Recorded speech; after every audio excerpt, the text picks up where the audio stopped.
যদি আইটেমে যদি আমরা বলতে চাই তাহলে যেটা করতে হবে সেটা হলো প্রতিনিধি দেওয়া যায়। আপনি এই এক নম্বর আর 2 নম্বর আর 3 নম্বর আর প্রত্যেকটা প্রতিনিধি নির্ধারণ করে কাশিমপুর থানা আইএবির কার্যালয়ে 8 সমমনা দলের নির্বাচনী রোডম্যাপের আলোচনা সভা অনুষ্ঠিত।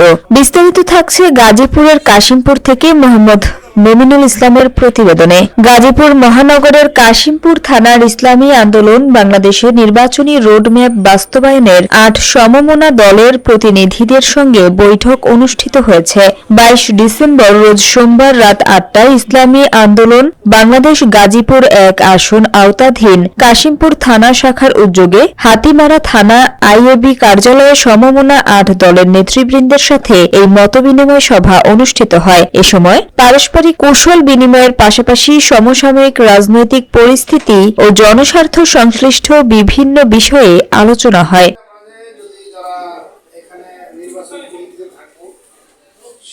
উক্ত 8 সমমনা দলের প্রতিনিধিদের মধ্যে প্রধান অতিথি হিসেবে উপস্থিত ছিলেন ইসলামী আন্দোলন বাংলাদেশ গাজীপুর মহানগর শাখার সংগ্রামী সহ সাংগঠনিক সম্পাদক মুফতি আবুল বাশার শিকদার, ইসলামী আন্দোলন বাংলাদেশ কাশিমপুর থানা শাখার সভাপতি হাফেজ মাওলানা শেখ রইসুল ইসলাম হেলালি।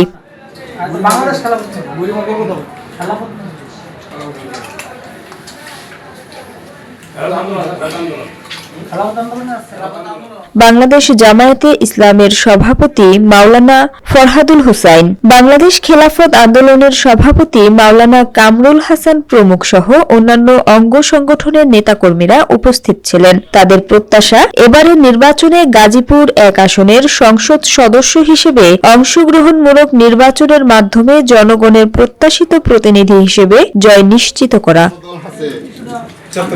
চেয়ারম্যান বউ সেক্রেটারি ওইটা বলতে কাম হবে না। এখন কথাটা হলো কি, এটা হলো আমার ভিউ, আমরা আন্দোলন জোর যা আছে কাউকে আমরা ছোট মনে করব না, কেউ ছোট বড় না। হ্যাঁ, ওই যে মনে করেন আমাদের খেলাফত মজলিস ছিল না, তাদের প্রতি ওয়ার্ডে ওয়ার্ডে কোনো নাই থাকতে পারে।